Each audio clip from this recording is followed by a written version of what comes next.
Hello, welcome to another episode of Behind the Green Screen. As you can see, there's no green screen behind me, and this makes episode 20. Yay! Now, for this episode, I went back and forth about what book I was going to use as the focus for this episode.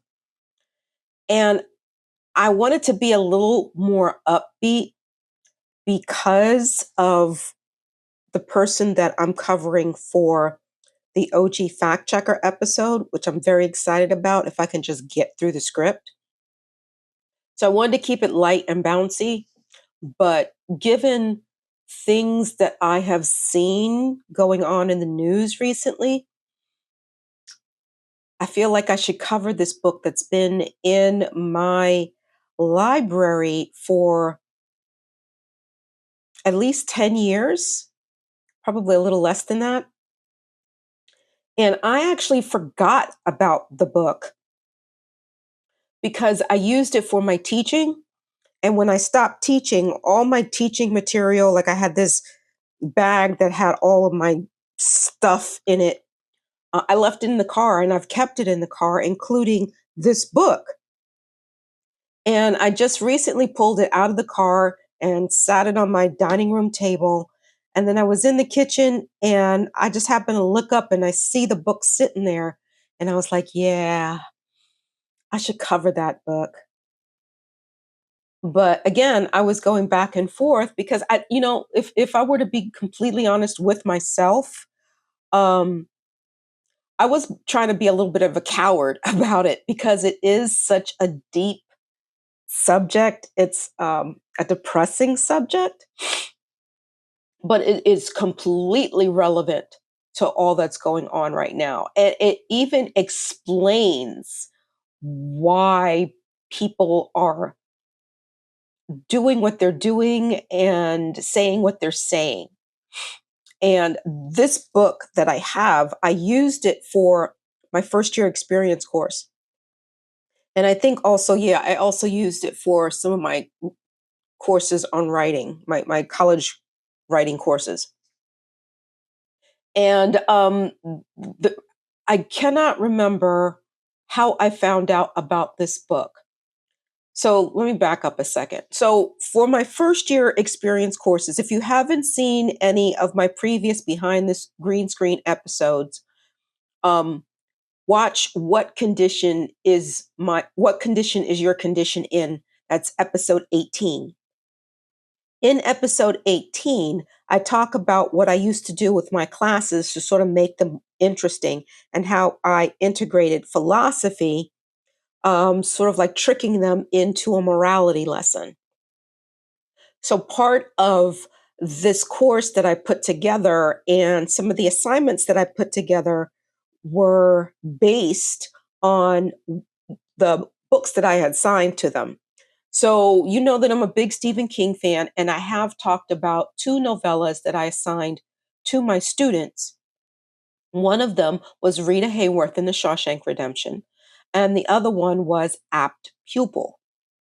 Now, Apt Pupil was sort of a real lesson because Stephen King is known for like these weird creatures that thrive and bump and they're underneath the stairs or they're in a different dimension and all of that, right?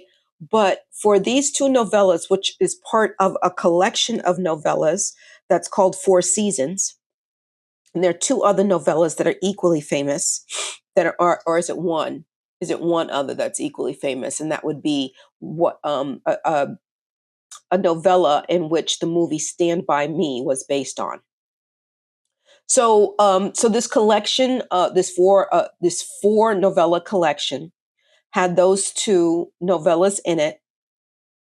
And what I was doing was that I was teaching them philosophical principles and having them take those principles and apply it to the actions of the characters in whatever novella they were reading throughout the semester. Oh, sorry about that. That was my whatever. Okay. Getting back on track.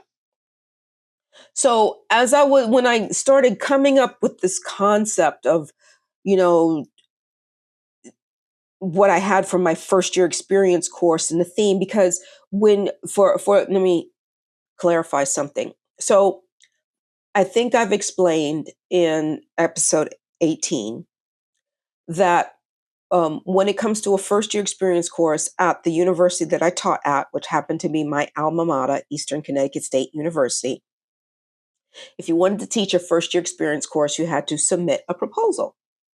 So I'm like, okay, so what can I do for this first year experience course that doesn't put too much work on me, but at the same time teaches them something that they can use beyond the first year? And the only thing that I can think of was, again, teaching them little bits of philosophy so that they understand, um, so they have a better understanding of themselves, what's in their heart, in their head, and how they can sort of stay on the good side instead of the bad side, because it's so easy to go on the bad side. And that is someone that's, I need to put this on vibrate.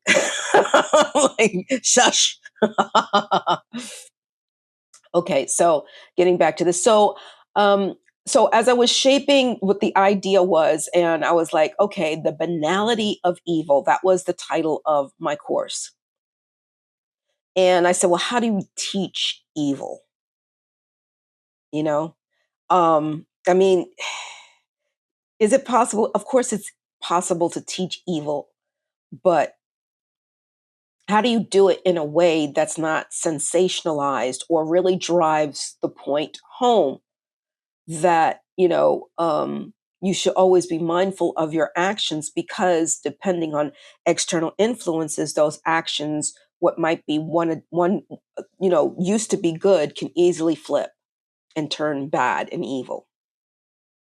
So I want to say, normally all the ideas for any of my courses or anything that I was using for a course came from the New York Times, because as a faculty member, I had free access to it. So I was in there constantly reading, trying to find articles that I can use.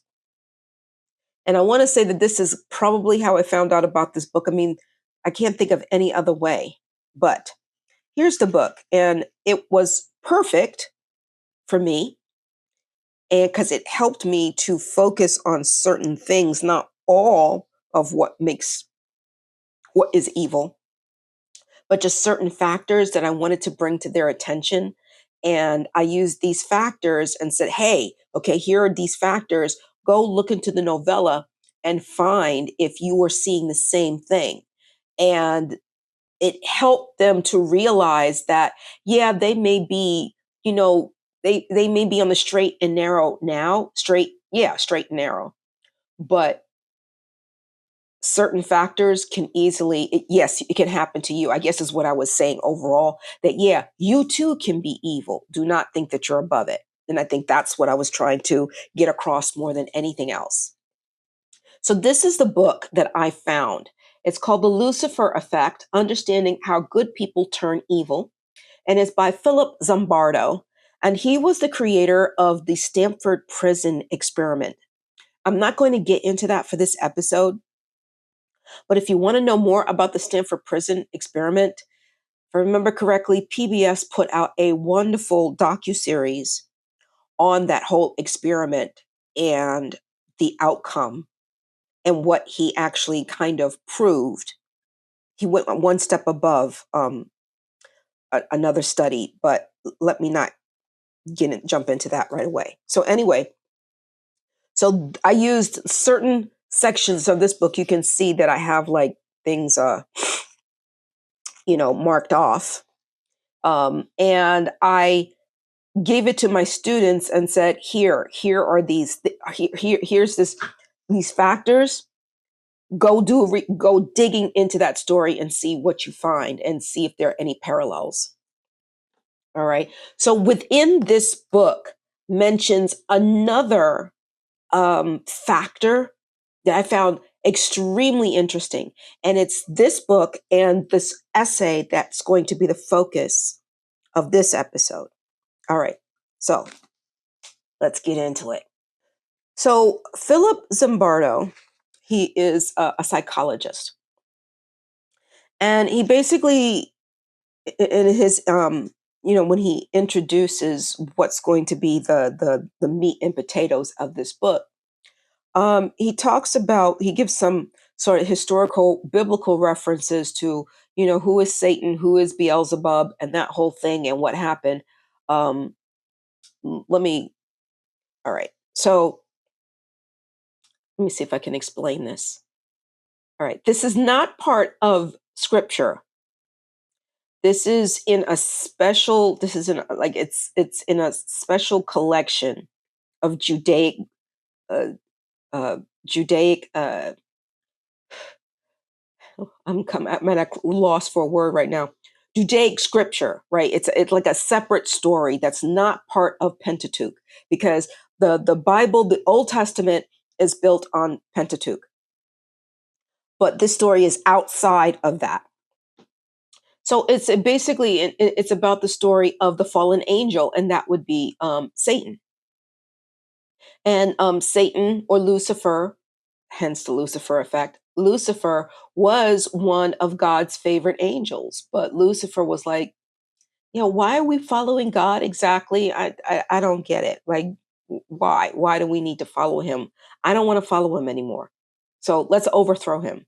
So he basically got a whole bunch of other angels in heaven and tried to, take over.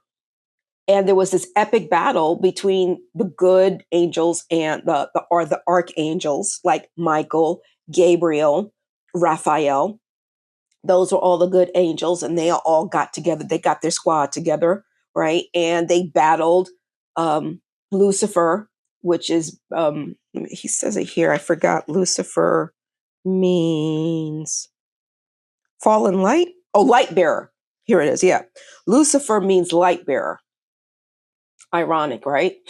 So they battle it out, and as we all know, God squad, they won, and Lucifer was cast out of heaven and into hell. And then he has his little minion, Beelzebub, right? So he gives that background, and then he's like, okay, now that you know all of that, now that you understand Satan and Beelzebub and what all happened there, let's get down to it, and let's talk about evil. Now, what's very interesting is that, we all know what evil is, but if we were to sit down and basically, if we were asked, what's the definition of evil? A lot of us would just basically go the easy route and say, well, it's doing something bad. But he has a very interesting definition from a psychological perspective. And he says, here, this is his simple, psychologically based one. Evil consists in intentionally behaving in ways that harm, abuse, demean, dehumanize, or destroy innocent others, or using one's authority and systemic power to encourage or permit others to do so on your behalf. I'm going to read that again. All right, I'm going to read that again. Evil consists in intentionally behaving in ways that harm, abuse, demean, dehumanize, or destroy innocent others, or using one's authority and systemic power to encourage or permit others to do so on your behalf. None of us, everyday, regular, schmegular people, would ever be able to come up with a definition so clear and precise. It captures it all. But he says if you were to ask his friend and mentor, Irving Sarnoff, he would say, evil is knowing better but doing worse. And I mean, that's a very oversimplified version of it.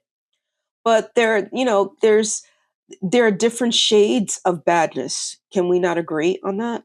Very different shades. So if I don't want to take a phone call from one of my bratty children. Does that make me evil? No, that makes me worn out and tired. So in any event,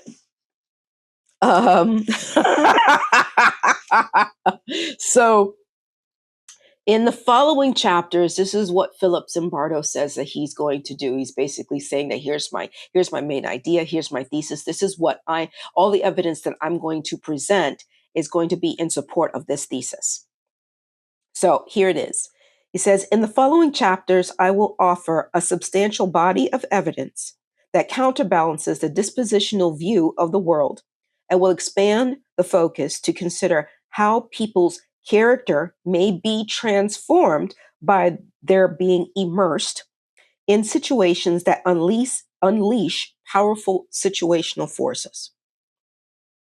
I know that's a mouthful, but basically what he's saying is this: you can be the sweetest person, you can be altruistic, always giving your time and your energy and everything, but given certain conditions, Mary Poppins can turn into Satan in South Park. And so he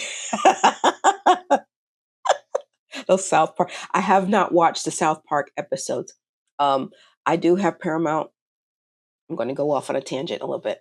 I used to now I used to watch South Park when it first came out. All right, and it came out 1995, I think, and I started watching it in 1998 or 99. And I didn't watch it for a long time. I didn't watch it like forever. I'm not a diehard fan who's been watching it since it first came on television. Because some of it is a little bit too gross in humor for me, and it's like, oh my god, like I go like that a lot of the time. So I kind of just stopped watching it after a while. I wasn't really, because a lot of the humor was a bit too crude for my taste. I love a bawdy joke or a dirty joke as much as the next person, but some of the stuff in there was a little bit too much for me. So I didn't watch it for too long. It would be one of those things like I would go to class at night and I would come back and South Park would be on TV and I'd watch it. That kind of a deal. So oh right. So he sort of talks about how and it's sort of it fit very, very well with the book that I had assigned them, because Apt Pupil was one of those books that really highlighted how one person can influence another so badly to which they do evil and horrific things. I recommend that you go read Apt Pupil. Do not watch the movie with Ian McKellen and Brad Renfro. They play the two main characters, the protagonist and the antagonist. And after a while, when you're reading the book, it's hard to tell who was the protagonist and who was the antagonist, because the switch from being borderline decent to being out and out evil, it happened. I even, and I think I have pictures of this, I created a timeline. So I would give my students, like, assign chapters for them.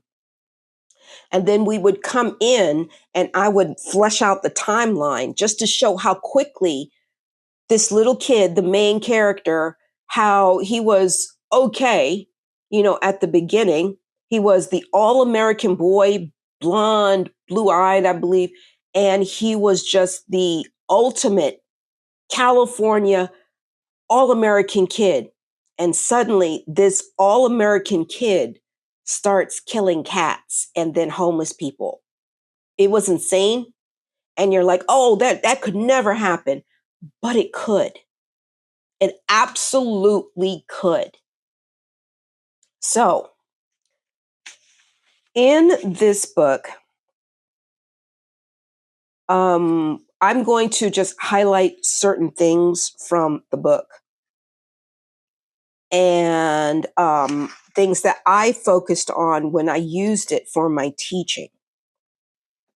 Now, let me start by getting into the influences, right? Because I said earlier, that Zimbardo, what he was going to do was show how certain situational events and let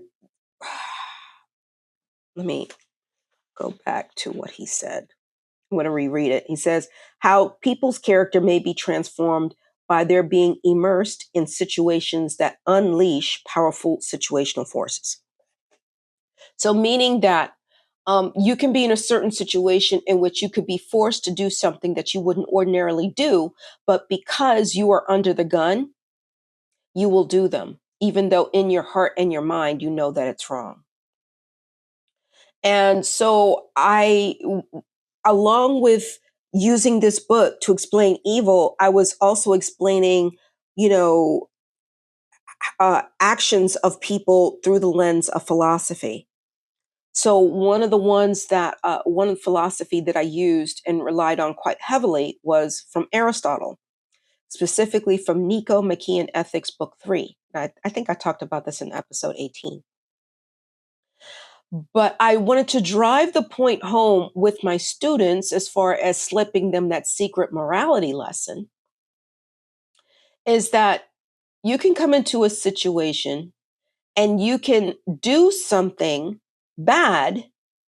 And sometimes you can be ignorant of the fact that you did a bad thing.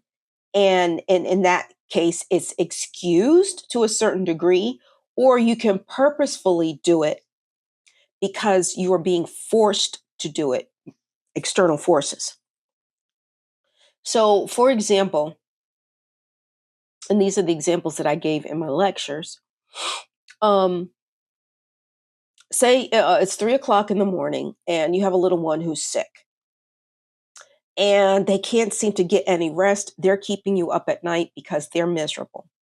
So you want to hold off giving them the medication, but they seem so miserable that you know what, you're going to, give them their next dose a little bit ahead of time. So you're very sleepy, you're very groggy, you go into the bathroom, you open up the cabinet and you reach for something, you look at the bottle without really looking at it, and you think that you're pulling the right medication for your toddler. But you wind up giving the wrong medication to your toddler, and before you know it, you're at the hospital. Now, that is the ignorance, that's excusable, right? Because, like, yes, you should have looked before you reached, but you had every belief that you were reaching for the right medication. All right. So there's that aspect of it when it comes to actions. And then there's the other aspect of it in which sometimes you're forced to do something because you're in a certain situation that demands that you do it. So another example I gave is a Lost episode, the TV show Lost. And there was one particular character in the second season that I loved. And he's played by African actor, and I would have to look him up because I don't know his name off the top of my head. But he's been in a lot of TV shows and movies. He's very popular. I haven't seen him much lately, and I kind of miss him. He was in The Bourne Identity in the first one. He played an African, like an African leader who gets assassinated. I have to look him up, or that's his name right there, and that's his picture. Okay, that's the actor. So he's in this scene in Lost in which he is a child of maybe 12 or 13. And he is being forced by a rebel gang to shoot this village elder who was basically trying to protect the village from these thugs, you know, because they were basically snatching up teenagers to be part of their guerrilla, but basically what they were doing is they were drug smuggling. They were smuggling drugs to get money so that they can buy guns, that whole chestnut. So here's this character, he's 12 or 13, and the leader of this gang gives him a pistol and says, shoot the old man. You either shoot the old man or I shoot you. right? So I'll never forget this, and this is my most memorable uh, class as far as being successful in driving that point home. I'll never forget this. And to this day, I'm just so proud of all of them that they got it. And I hope that the lesson sticks with them. So in Aristotle, there's involuntary actions and voluntary actions. Involuntary actions is the action that I described, in which you're the sleepy parent and you reach up into the cabinet, grabbing what you thought was the right medication, but really wasn't. And that's an involuntary action. You were sort of ignorant, but you had every good intention of reaching, but you just didn't, you missed a step and you didn't follow through. And the consequences were devastating, almost devastating, depending on what it was. And then there's the voluntary action, like the ones that you willingly do, right? And either you do them because, you're like, what the hell? I'll go ahead and do it. Or you're forced into doing something you wouldn't ordinarily do. And that is the episode that I was highlighting from Lost. So the scene, the boy is there and his hands are shaking and he's not sure. And then he pulls the trigger. And that's when I asked my class, was that a voluntary action or involuntary action? And they all said at the same time, voluntary. And I was like, yes, yes. They got it. They got it. All right. So that's the difference between the two. And that's how easy you can flip from being a law-abiding, God-fearing citizen to someone who will take another person's life. Now, to explain, well, not explain it all, but to sort of show how easy it is for something like that to happen, Zimbardo dips back to an essay that was published by Clive Staples Lewis. If you're not familiar, that is C.S. Lewis to you. And yes, he is the writer of the Chronicles of Narnia and that entire series of books. And as you well know, he was best buds with J.R.R. Tolkien, who, of course, wrote Lord of the Rings and The Hobbit. Okay? So the two of them would get together and they would, discuss theology, basically Christian scripture, because C.S. Lewis, or Clive Staples Lewis, he had abandoned religion for a while. And then he sort of found it again later in life. So, and he became a Catholic. Did he become a Catholic? I got to double check that. I'm not sure. Or did he just become a Christian? Anyway, never mind. But in any event, they used to have these really difficult, deep discussions about life, God, us mere mortals, and what's wrong with us, that kind of a thing. But C.S. Lewis, he's known for the Chronicles of Narnia, but he was a philosopher, a theologian. And right after World War II, he would have what he would broadcast over the BBC, be broadcasted over the BBC, and he would have like these fireside chats, like Roosevelt used to have, here in America. Clive would be on BBC, sort of giving speeches, very funny, very pithy speeches about being a good Christian or being a good person and what that all means and what that all entails. And he gave those speeches to sort of lift England out of its funk because, England was hit very badly during World War II. Practically all of London was bombed out. Everything was fractured. And England was a beaten force. And so C.S. Lewis, his goal was to sort of remind people that, you know what, we experienced hell and evil, and we know that evil exists, but even with all this loss and destruction, you cannot give up being a good Christian or a good human being. And those were the basis of his broadcast or his speeches, his nighttime speeches. And you can catch some of them on YouTube if you're interested.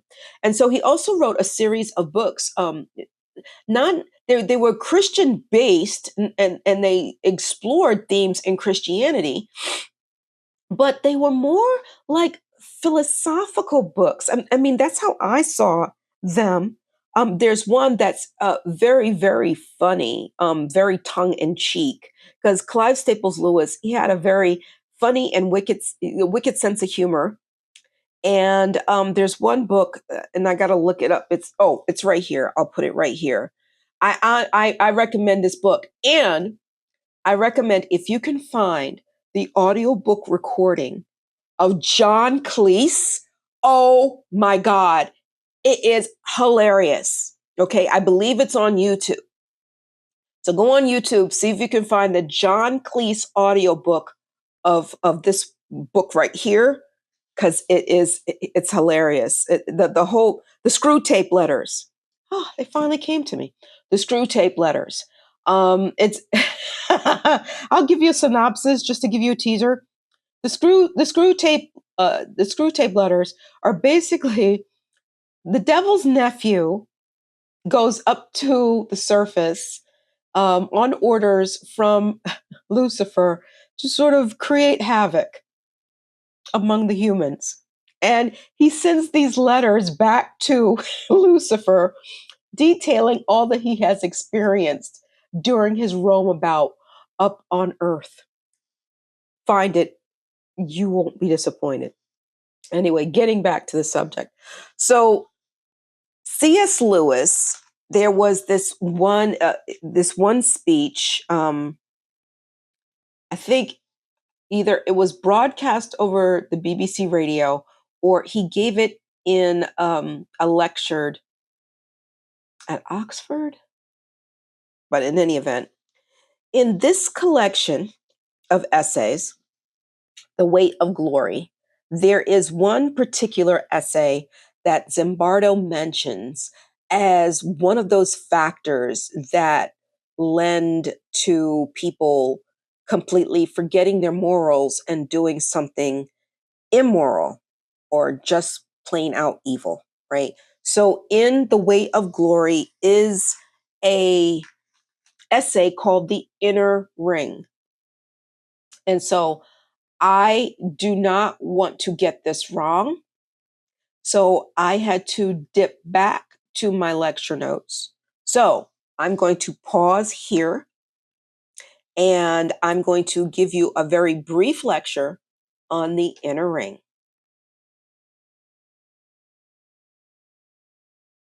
Lewis begins his talk on the inner ring with a quote from Tolstoy's War and Peace.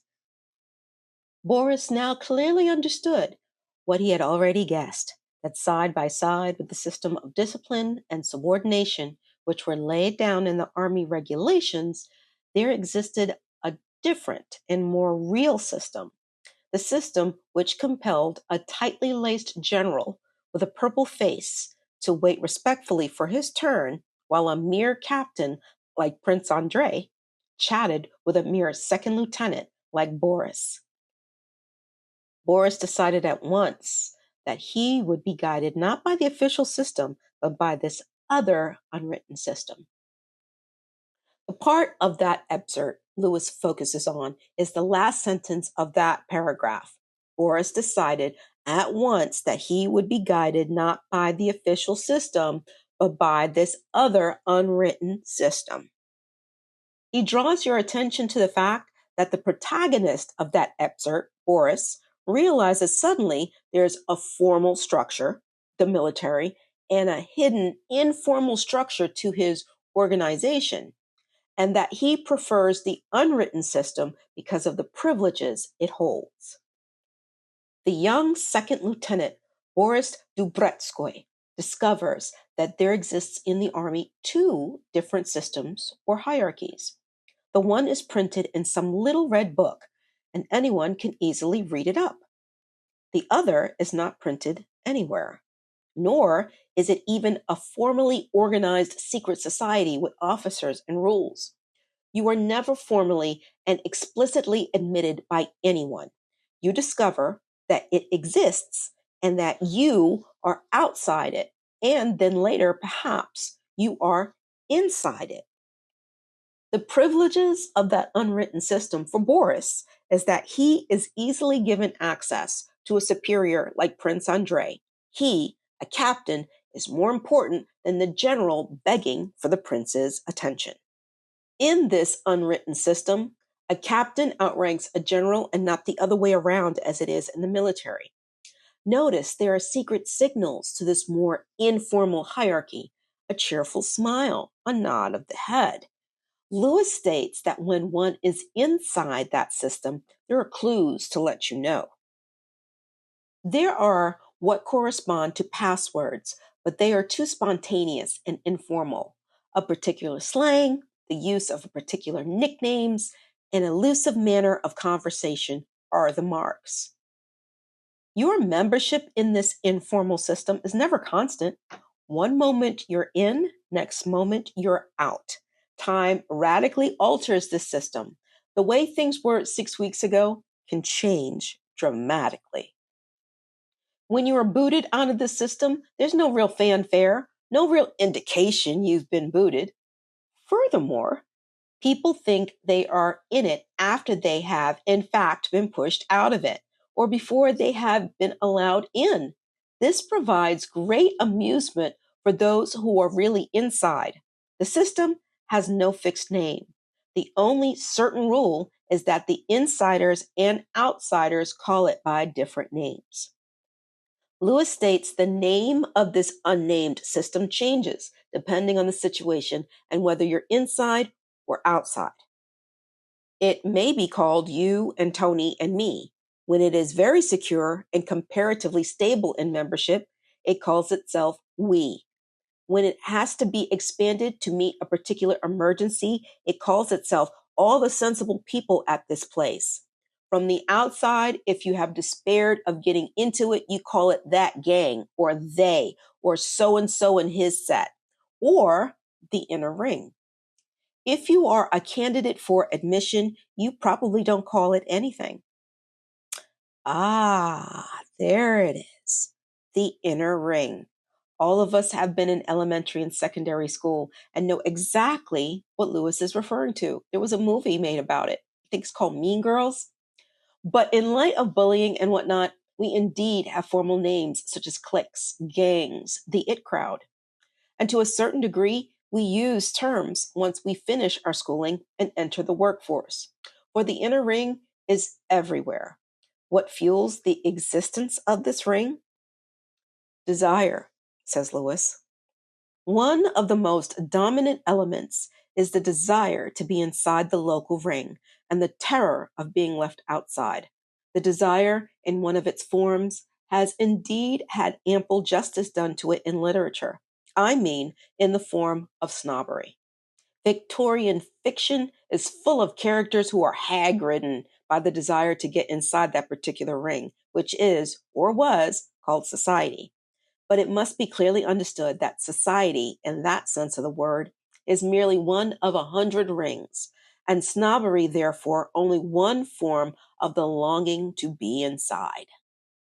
What makes this inner ring so tough to crack is that just when you thought you've been admitted to this ring, you find out another inner one, layers, like the skins of an onion.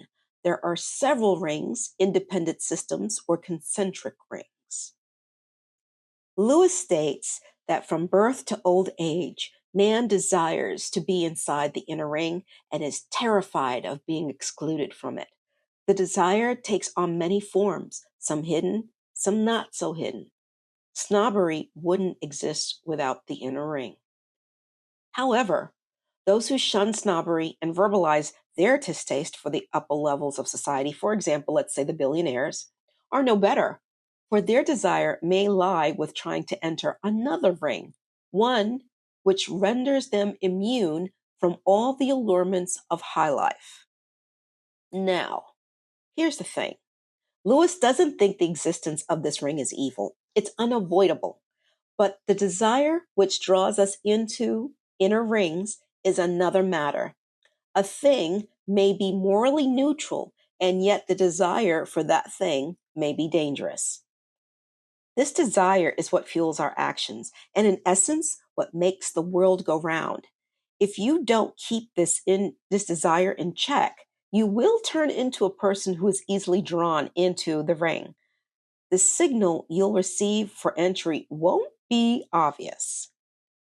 Over a drink or a cup of coffee, disguised as triviality and sandwiched between two jokes, from the lips of a man or woman whom you have been recently getting to know rather better and whom you hope to know better still. Just at the moment when you are most anxious to not appear crude or naif or a prig, the hint will come.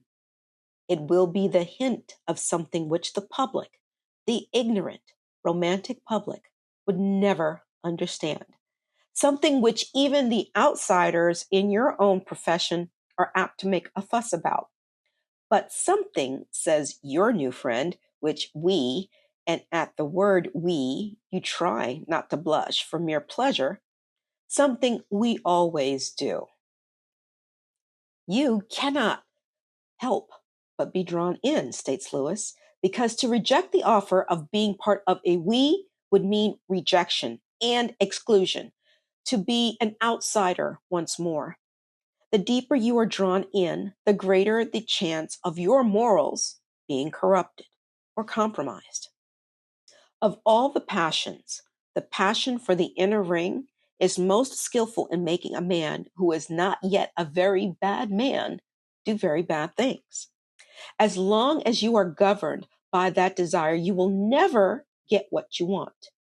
Until you conquer the fear of being an outsider you will remain. Lewis advises that if you do seek to join a group, make sure it's for the right reasons and not the wrong ones. Say you want to join a musical society because you really like music, then there is a possibility of satisfaction. You may find yourself playing in a quartet and you may enjoy it.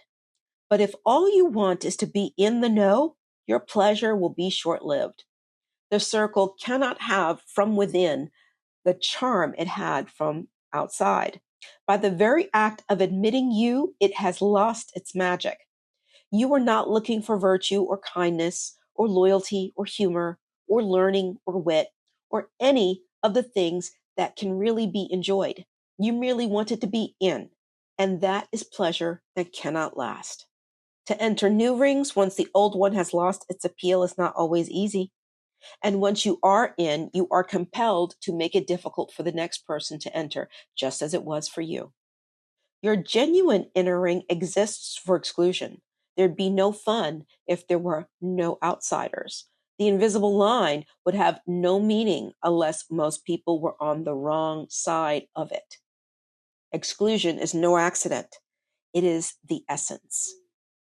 Lewis cautions what may happen should you allow your desires to fuel your actions. The quest of the inner ring will break your hearts unless you break it. But if you break it, a surprising result will follow. If in your working hours you make work your end, you will presently find yourself all unawares inside the only circle in your profession that really matters. It will not shape that professional policy or work up that professional influence which fights for the profession as a whole against the public. It will do those things which that profession exists to do and will, in the long run, be responsible for all the respect which that profession in fact enjoys and which the speeches and advertisements cannot maintain. However, if you merely join a group of people you seek the company of, you will indeed be a part of what may appear to be an inner ring. But the difference is that the secrecy is accidental and its exclusiveness a byproduct, and no one was led thither by the lure of the esoteric, for it is only 4 or 5 people who like one another meeting to do the things they like. This is friendship. Aristotle placed it among the virtues. it causes perhaps half of all the happiness in the world, and no inner ring can ever have it. Pretty groovy, right? I think I like C.S. Lewis. Like everything he says just makes sense to me. And when you actually think about it and you look around you, you're like, oh my gosh, he's totally right, right? You see it now, which is the reason why I want to talk about this book, because we're seeing this now. Are we not? We're seeing an inner ring, and we're seeing people being pushed in and out of it. 6 weeks later, another person is pushed out of it. 6 weeks later, another person is in, but another person is pushed out of it. So now you can see why I wanted to cover this book for this green screen episode. All right. So another thing that Zimbardo talks about in this book, and this thing is drifting again and it's driving me nuts. Another factor that sort of contributes to evil that Zimbardo talks about, and I think this is probably going to wrap up this episode. Yeah, it is. So one of the things that Zimbardo, I'm repeating myself again, blind obedience. There we go. Ugh, and to push that out. So Zimbardo talks about this experiment, and it was called the Milgram's obedience experiment. And again, look this up. It might be mentioned in the PBS docuseries that I talked about on the Stanford prison experiment. But this, like, based on this, is where this came out first, and then the prison experiment came out afterwards to sort of test a different, to sort of take it one step further. Because what this experiment did was that there was a teacher or controller, and then there was a student or a subject. And so the subject will go into the booth, and the teacher or the would ask questions. And if the person in the booth got it wrong, they would get a little bit shocked. And so there would be a series of questions. And with each question, if the subject got it wrong, the shock would increase in voltage. So it would start off low, and then over time it would increase. And the subject, they found that even though it hurt them with each increased shock, they didn't say stop. They didn't say, I've had enough. They didn't get up and walk out. They stayed all the way up to the end, to the point that they were receiving shocks. I want to say that were 300 volts. Yeah, the max was 450 volts. But these people would not leave. And so when they posed, the outcome of this experiment, the fact that a good portion of the people, when they were in the booth and getting the shocks, even though at any time they could have said, stop, I don't want to do this anymore, and get up and walk out, they didn't. They stayed all the way up until the end. And what was even more interesting is that the teacher, or the person controlling the shocks, right? When the person, and I'm going to say he because it was a he, when the person, he would notice the discomfort of the subject, he would, naturally something would kick in, and the person would say, I don't think I should do this anymore. I don't think, I don't think I want the responsibility of what can happen to this person if, the shocks increase. And if they were told, don't worry about it, we're going to accept the responsibility, they found that the person would continue once they realized that they weren't going to be held responsible for whatever happened. Interesting, right? So out of this experiment, they said the shocking truth was that in Milgram's experiment, 2 of every 3, 65% of the volunteers went all the way up the maximum shock level of 450. That's how blind they were to the obedience. So that's where that comes in. That's what they were trying to prove. The vast majority of people, the teachers, shocked their learner victim over and over again, despite his increasingly desperate pleas to stop. Yeah, yeah, yeah.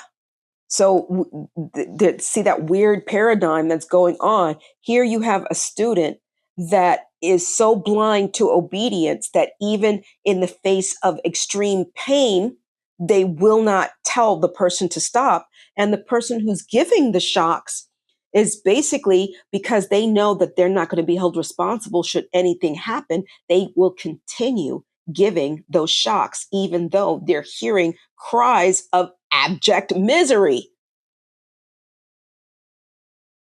Right? That's how easy it is. So, from this experiment, there were 10 lessons. All right. And I highlighted these 10 lessons for my student to get them to bounce these off of the actions of the protagonist in Stephen King's apt pupil. So let me read off a couple of them, and you'll find them. So, and basically, this. Let me backtrack.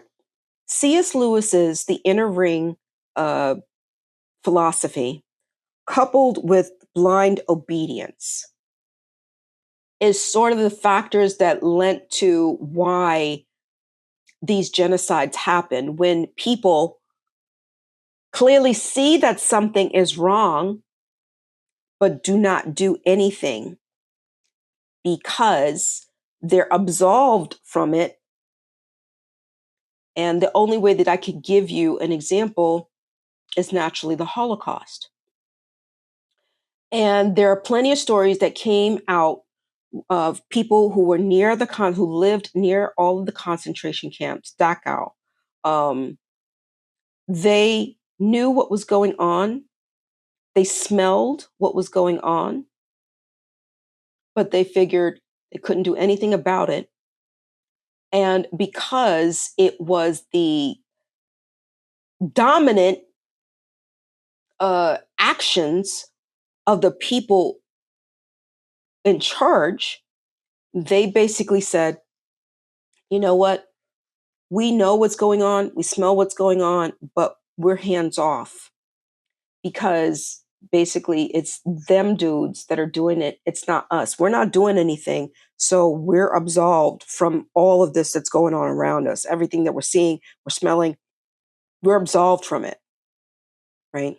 So here are some of the 10 lessons that came out of the Milgram experiment.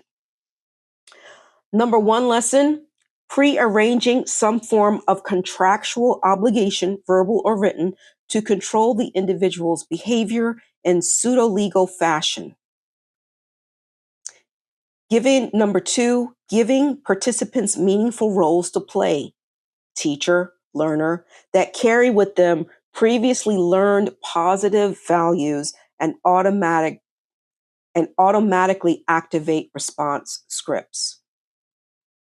Number three, presenting basic rules to be followed that seem to make sense before their actual use, but can be then used arbitrarily and impersonally to justify mindless compliance. Also, systems control people by making their rules vague and changing them as necessary, but insisting that rules are rules and thus must be followed. Number four, altering the semantics of the act, the actor, and the action, replacing unpleasant reality with desirable rhetoric, gilding the frame so that the real picture is disguised.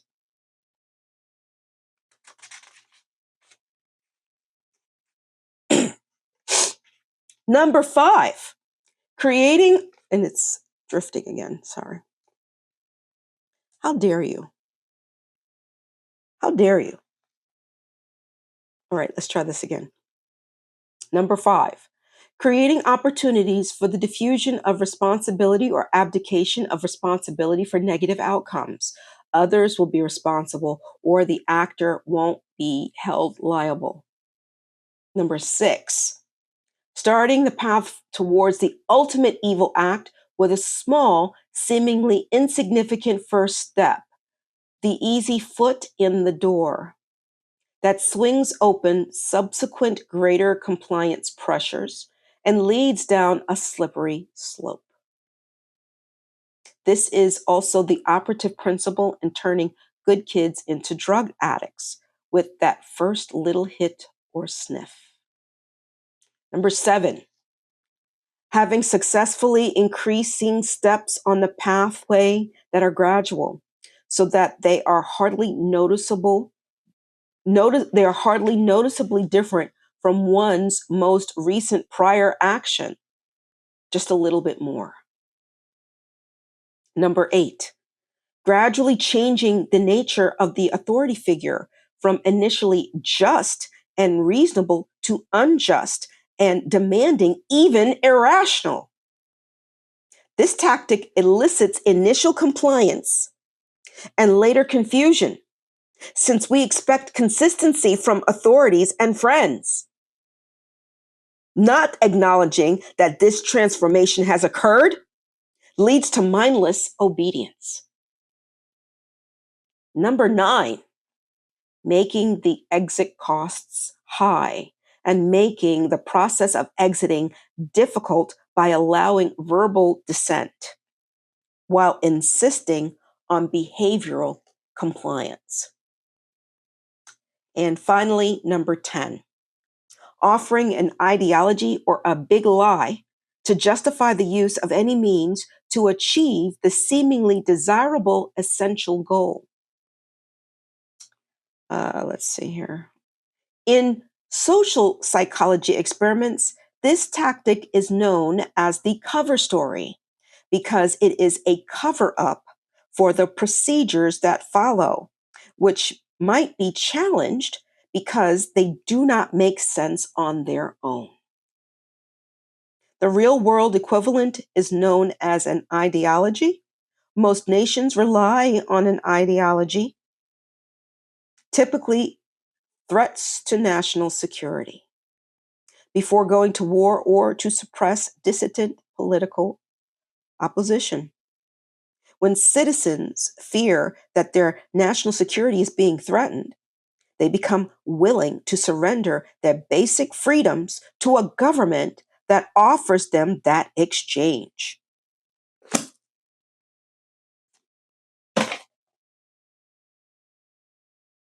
Now, do you see why I had to cover that book? I had to stop being a coward, and I felt like I need to, like, send a warning flag, like a warning signal. Because we see all of this playing out, right? We see all of this playing out right now. These 10 steps, they like, I don't know. Whoop, whoop, whoop, whoop, whoop. I don't know how else to put it, people. I do not know how else to put it. See, there's even like, this is from the Milgram experiment, and this thing is drifting again. Sorry. This is all from the Milgram experiment. We have the teacher, and then we have the victim. So, so these are the things, and this is not the all of it, you know. Ooh, whoops.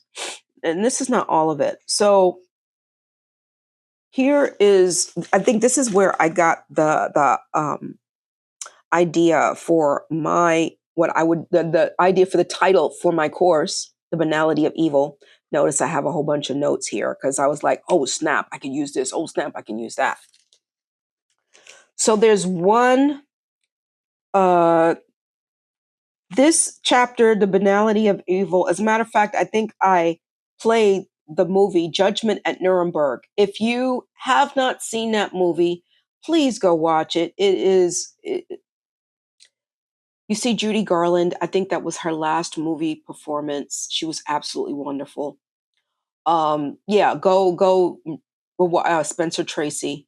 Yeah, Spencer Tracy plays a judge, if I remember correctly. Yeah. Go watch that movie. You might find it. Just do a search. It's got to be on a streaming platform somewhere. Maybe it might be on Pluto. Maybe it might be on Tubi. But yeah, go watch Judgment at Nuremberg. But in any event, um, there was a book that focused on Eichmann. And, the one who basically just gave the green light to murder like 6 million Jews during the Holocaust, right? And they did they examined him from a psychological standpoint. And it says here, half a dozen psychiatrists has certified him as normal, more normal at any rate than I am after having examining him. One of them was said to have exclaimed, one of the psychiatrists, right? Um, and the thing is that he was like when you look at a person who commits such an atrocity, you expect him to be some sort of like monster, like who could barely string together a full sentence, who has maybe like some deformity. But it wasn't like that with Eichmann. Eichmann was just as normal as you or I. And so they said the trouble with Eichmann was precisely that so many were like him, and that the many were neither perverted nor sadistic, that they were and still are terribly and terrifyingly normal. Excuse me, terribly and terrifyingly normal. From the viewpoint of our legal institutions and our moral standards of judgment, this normality was much more terrifying than all of the atrocities put together, for it implied that this new type of criminal commits his crimes under circumstances that make it well nigh impossible for him to know or feel that he is doing wrong.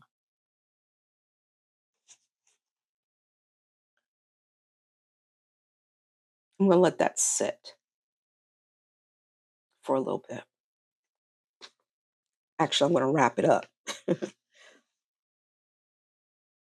So, this is not by any account what I've discussed in this episode is not the full picture. There's a whole bunch of other stuff that Zimbardo gets into. But for the purposes of keeping this episode short, I'm not going to outline them all. I do recommend that you get this book. Again, The Lucifer Effect, Understanding How Good People Turn Evil by Philip Zimbardo. Philip is spelled with one L, by the way. And remember, he is the creator of the Stanford Prison Experiment. If you want to watch the docuseries, excuse me, PBS put out a docuseries on it. And of course, we have C.S. Lewis and his collection of essays. Oof. His collections of essays called The Weight of Glory. As you can see, it's available as an ebook. And also, I do recommend for a good giggle, see if you can find the Screw Tape Letters by C.S. Lewis as well. And again, that is a series of humorous letters from the nephew of Lucifer as he goes on a walkabout up top to sort of examine these humans and report back to his uncle. Yeah. And again, if you can find the audio version read by John Cleese, I promise you a good time. I promise you a good time. All right. So, C.S. Lewis, The Weight of Glory. And so that's it for this episode. And I'm sorry, this thing is like driving me nuts. So that's it for this episode. I'm glad I got through it. Yay. I know this sounds like a downer, but my next episode, I'm kind of looking forward to it because it will be a little bit more upbeat. And I'm not sure. I know that I was going to cover the book that I have from Lucy Ann Hurston, Zora Neale Hurston's niece, who I met some time ago. Or I'm going to cover my other love that has been a part of my life as a hobby. I still do it without even thinking about it, and that's photography. So there's that. All right, so I'm going to wrap it up here. I hope everything is going okay in your neck of the woods. Everything is okay in mine. I mean, could it be better? Of course. Of course, it could be better. But you know what? I'm just grateful that I have another day, that I got to wake up and be here in front of the camera with you and talk about the banality of evil. All right. So, um, if you're looking for answers, I hope that I've put you on the path to finding those answers. You can find the answers to what is going on um, philosophically, um, from a theological perspective. You know, there's different ways that you can go about trying to make sense of it all. But I guess from my viewpoint, no matter how hard you try to make sense of what's going on, the fact is that it's here and it's going to be with us for a very long while. So um, we just have to try to hold on to our moral compass, make sure that that moral compass is always pointing true north, and understand that we can't be pulled into the inner ring. We have to try to resist it as much as possible. If you seek to be in the inner ring so that you can be in the know, and it's not really for friendship or to be with people who have same interests as you, it's not going to work out. And that's why I've always, uh, there was a time, and I'm no different from any other person, in which I wanted to be part of a clique, a crew, a gang, like have a whole group of people, and we go here and we go there. But I don't know. It's so easy, like something that's supposed to be innocent can turn quite dramatic because there's certain people that just love drama. You know what I'm talking about, right? So you can enter that with, the best of intentions, but there's always going to be one miserable person that will ruin it for the rest. True. It's the God's honest truth, right? God's honest truth. Okay. So we're going to wrap it up here, okay? Well, let's do a mantra. Oh. I forgot my mantra. Wait a minute. Hold on. Hold on, because it's been a while. It's been a while. Hey, it's been a while since I repeated the mantra. I think that's pretty good. All right. Anyway, I'm sorry. Getting to it. All is well. Okay. Now I have it written down on a note so that I don't forget. All right. Okay. So here we go. All is well. Everything is working for my highest good. Out of this experience,